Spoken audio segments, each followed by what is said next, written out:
hear me now? All right. Oh, what a week.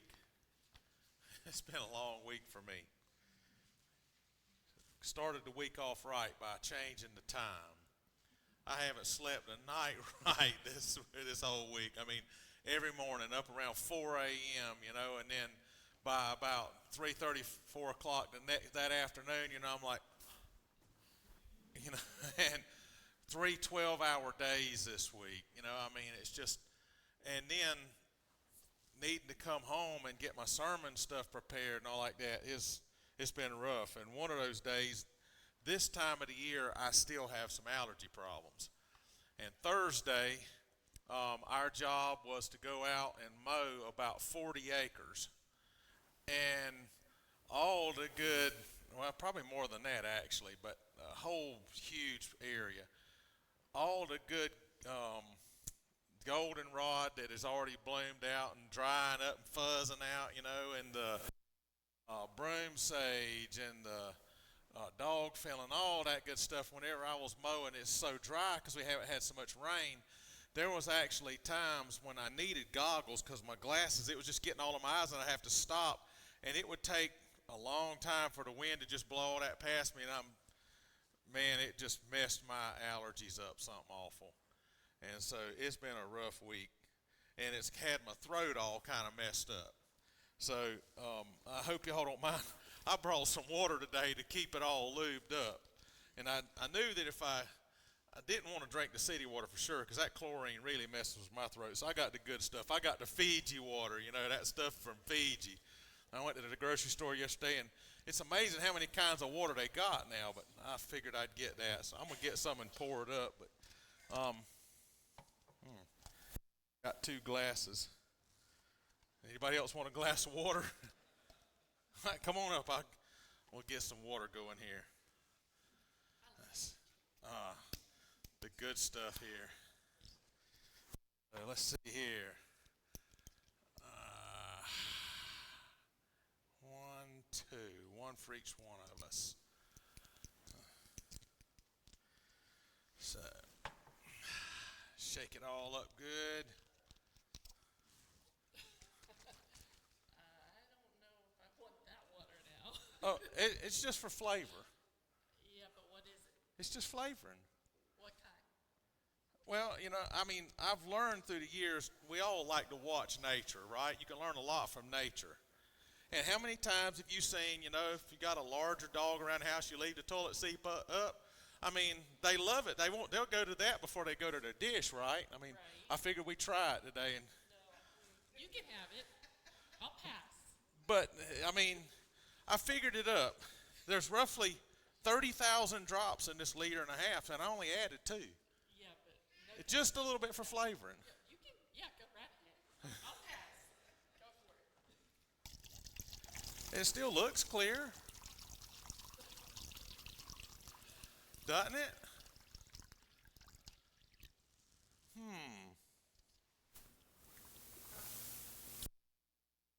Tastes good. Hits the thirst. I'm sure y'all figured out that wasn't what did you think it was I put in there. It's actually colloidal. But I bring this up because that's probably over 99.9% pure, right? Is there anyone in here that had been toilet water, even after a flush bowl, that you would volunteer to drink it?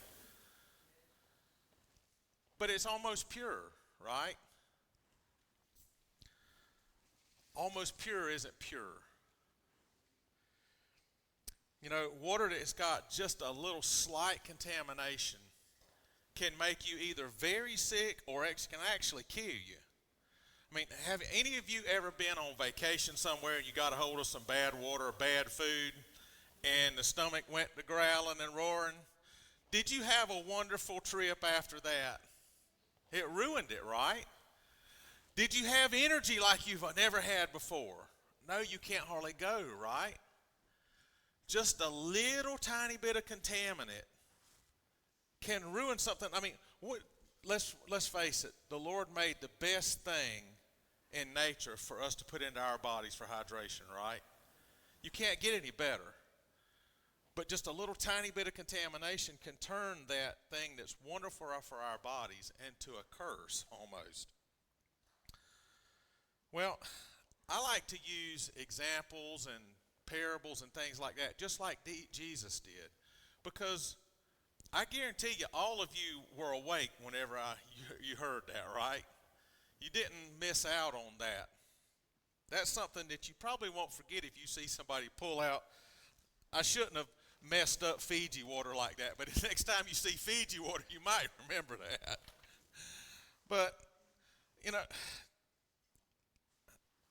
I want to preface something before we get anybody upset. I am not talking about our little church here right now, and nothing in particular for what I'm going to speak about today. So don't think that something's going on. But I want to talk about what just a tiny bit of compromise in our lives or in our church can do to us. If we compromise just a little bit or bring in just a little bit of false doctrine, we still might have 99.9%, but it's tainted. It's no longer pure. And the problem is, if I had introduced just a little bit of bacteria into this, what happens to bacteria over time? It grows, right?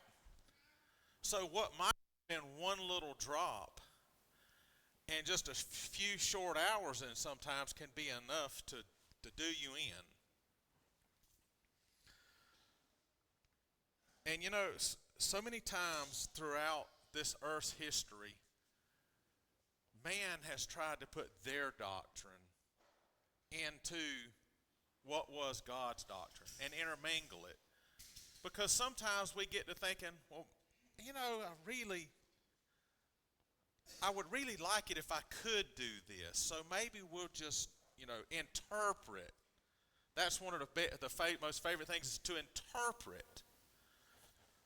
Well, the only time you need an interpreter is if you don't speak the language. If you can speak the language, you just need to understand it. I'd like to go to, I've got a couple of verses that I want to read today. The first one is Matthew 15, verse 9. Matthew 15, verse 9. And it says, "But in vain do they do worship me, teaching for doctrines the commandments of men." Now, how many commandments are there? How many were there in Jesus' day? There were his commandments, and then there were the commandments of men, right? Do y'all remember some of them? I mean, in studying for this, the first thing that came to my mind is, in Jesus' day, the Jewish people, because of their own self-imposed doctrine, were only allowed to walk 2,000 cubits or about 3/4 of a mile per day on the Sabbath. If you walked further than that, that was considered to be traveling, and that was considered to be work, so you were working on the Sabbath. So if you were going to go to church, you better be living close. But now if there was extenuating circumstances and you needed to walk further, from what I understand, you could stop and get yourself a little bit of brush and some stuff like that. Build yourself a temporary little house that you could sit in and maybe even have a little snack or something. Well, that was home, and that reset the odometer so that you could walk another 2,000. But doesn't making a house kind of fall under the work part? Didn't quite make sense, did it? I was looking up on the internet. Of course, we know everything on the internet's pure. But I was looking it up, just trying to double check, because I've always heard a lot of this stuff. But even today, y'all go home, fact check me. I might have been mistaken. It may not have been intentional, but I might have been mistaken. So fact check me. So I was trying to fact check everything to make sure I didn't give y'all false information. Found some rather funny things. There was a site on there for modern day Jewish people and some of the rules that that some of the more strict Jewish people would observe. And they said you can't turn on or off a light on the Sabbath day. So they said on the preparation day, just before Sabbath, go throughout the house, and whatever lights you're going to need on for that night or the next day, you turn them on. You cannot turn them off until after the Sabbath goes, because that would be breaking the commandment. Here's one I hadn't heard before. Now this one, it got to me, and I'm not putting anyone down, so don't misunderstand. But I haven't found this one anywhere in the Bible. You can't, you know, the little perforations that are like in a paper towel or in toilet paper, you can't tear the perforation on Sabbath, because that would be work, considered work. So on the preparation day, you have to go through and tear off anything that you think you're going to need and have it in a pile, and hope that you don't get some tainted water and need more than you thought you were going to need. But these are the kinds of man-made commandments that Jesus was dealing with at the time. What did it do to the Sabbath back then? Was Sabbath a joy? It was absolutely. It was, it was a day you really didn't look forward to, because first of all, Friday afternoon you had to really work to get everything going and plan and prepare and all this stuff, because you couldn't do anything the next day. Nothing. And there's nowhere in God's law that tells you any of this. So they made something that God made that was special for us. I don't know about y'all, but for me, Sabbath is a special day. It's a day like no other. It should be. That's what it was made for. I've got another little thought here that I'd like for you to go down in your mind. And I guess it's still actually practiced today in some places. We've seen it just this year, I think it was, earlier, but it's more sophisticated. But back in history, one of the things that was used to get rid of somebody that you didn't want in your way was poison. There were people that were really almost artists in poison. But for a poison to be really good and effective, you want something like I just put in here. I can't taste those 2 drops at all. I can't smell them, and I can't see it. It's perfectly clear. So that's what kind of poison you need. You don't want something that turns it bitter and turns water into purple or something, and the person says, hey, wait a minute, this isn't any good. Arsenic, honestly, in history was one of the most favored poisons, because it could be deadly in a high enough dose. And so they figured out, though, that anything that arsenic is in, if it's in a high enough concentration and you put it in silver, silver tarnishes when arsenic is inside of it.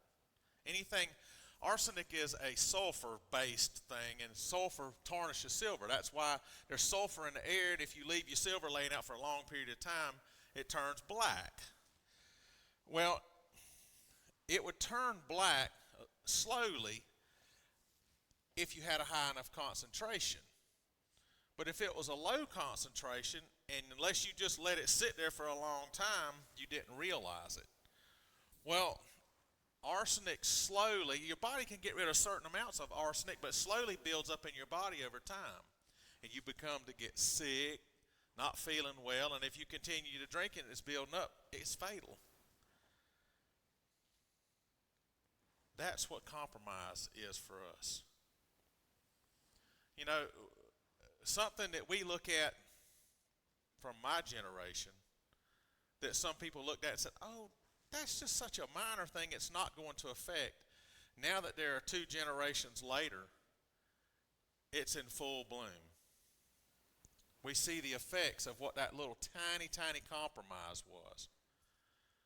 And if we allow it in our church or in our life, it'll do just like what happened if we put something biologic in this water. It multiplies and takes over and ruins. Let's go to our next scripture. It's 1 Corinthians 5, verse 6. Your glorying is not good. Know ye not that a little leaven leaveneth the whole loaf, or the whole lump? So those of you who have baked bread or something like that, it doesn't take but just what? It ain't even a teaspoon hardly full of yeast to make a whole big thing of bread, and it makes it rise. And that's all it takes is just a little bit of leaven. There's a reason why we unleavened bread. It was a metaphor in the Bible that it was used that it just takes a little bit of sin to contaminate the whole lump. And we've been seeing this in our church and in other churches throughout the decades what happens when just a little bit of leaven comes in. And one church I can think of in particular, I was reminded of that a couple of weeks ago when we went to a funeral. They had the funeral in a Methodist church. And I didn't think anything about it. After the funeral, we went to the graveside, and it wasn't but just a couple of miles away. And so the funeral director announced that, look, after the service here at the cemetery, anyone who would like to, the family and all, can go back to the church. The ladies of the church have prepared a very nice. And I thought that was very kind of those ladies for the family. And didn't really think anything else about it until after the funeral. I was listening to the funeral director. He was talking to one of the main family members there. And he was just chuckling away. And I thought, a little bit odd to be having that kind of composure, at a funeral. But she was laughing too, so I listened a little bit more. And he said that it was at a Methodist church. I didn't put two and two together. He said, and I told them that I would be telling them that all the ladies of the Methodist church have prepared this. And he said one lady in particular spoke up really quickly, said, right, the Methodist church, not the United Methodist Church. Because, they have split now, legally. And one has a very different doctrine than the other. And that lady did not want anyone to mistake what part she belonged to. Just a little bit of error has fractured a whole denomination. It can happen to us in our denomination. It can happen to us in our lives. It causes cracks.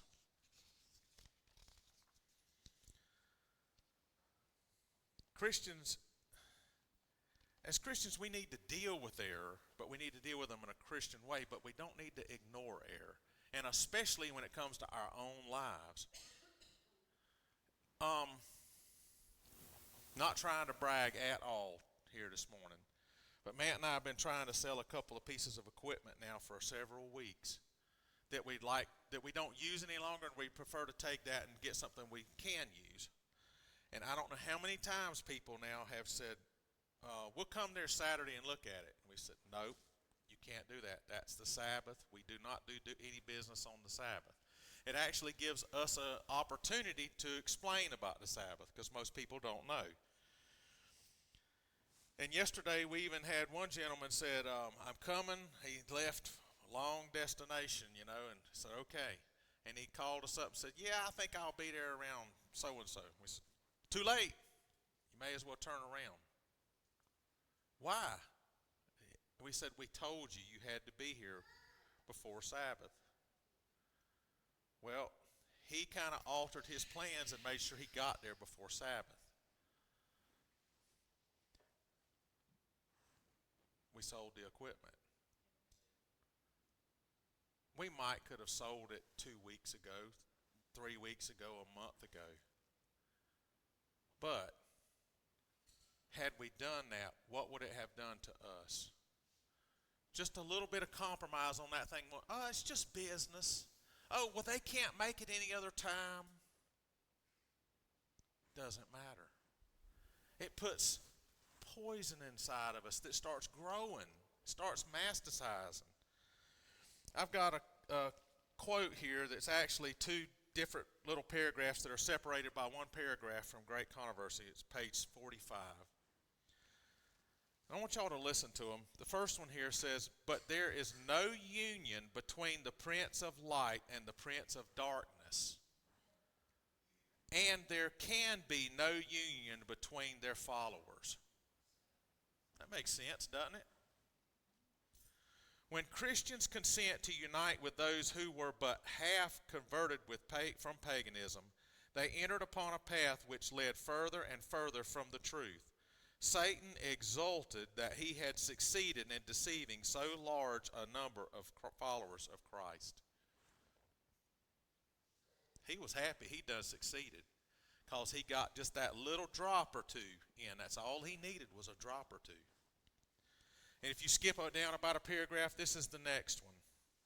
Because that next paragraph told, a lot of stuff that went on. It says, "After a long and severe conflict, the faithful few decided to dissolve all union with the apostate church if she still refused to free herself from falsehood and idolatry. They saw that separation was an absolute necessity if they would obey the word of God. They dared not tolerate errors fatal to their own souls and set an example which would imperil the faith of their children and children's children. To secure peace and unity, they were ready to make any concession consistent with the fidelity to God. But they felt that even peace would be too dearly purchased at the sacrifice of principle. If unity could be secured only by the compromise of truth and righteousness, then let there be difference and even war."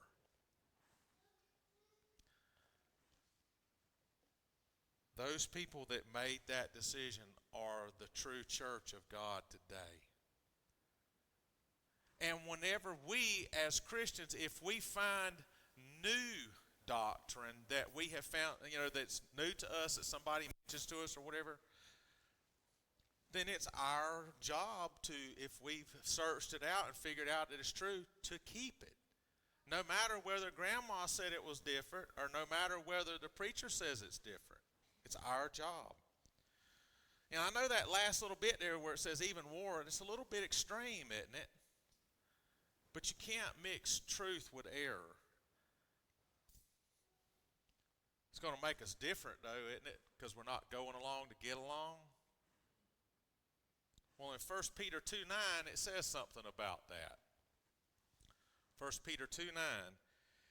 "But ye are a chosen generation, a royal priesthood, and holy nation, a peculiar people, that ye should show forth the praises of him who hath called you out of darkness and into his marvelous light." So we're destined to be peculiar. We're not destined to get along and go along. So one of the big questions we have to ask ourselves is, do we want to be like other people or do we want to be like Jesus? That's the main question. We need to follow Jesus' example. We don't need to follow doctrine. We need to follow Jesus' example. If we do that, I hope we're following the correct doctrine already. But we need to make sure.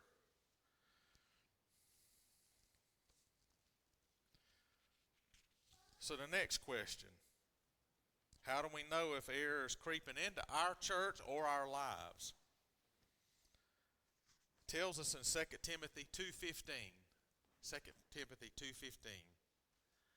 "Study to shew thyself approved unto God, a workman that needeth not to be ashamed, rightly dividing the word of truth."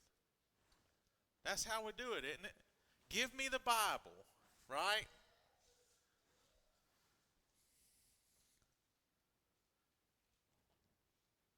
Are we okay if we think we're right?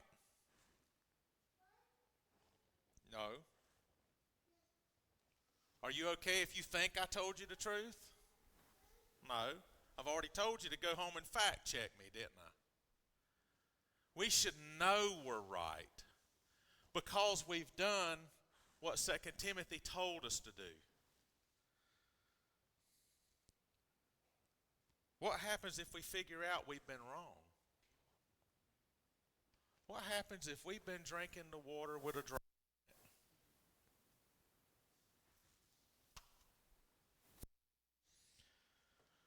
May have had a drop of that biologics in it that I was talking about that's now growing and all, hadn't it? Well, it's kind of a hobby of mine to study different survival type things and all like that.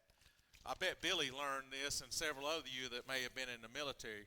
Do you know if you take water and put it in a clear container, preferably glass, and sit it out in the sunshine, that the ultraviolet rays will actually destroy germs and stuff like that in the water?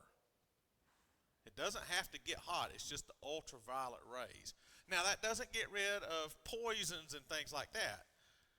But that's one way to help purify water. Isn't it fortunate that Jesus is the light of the world?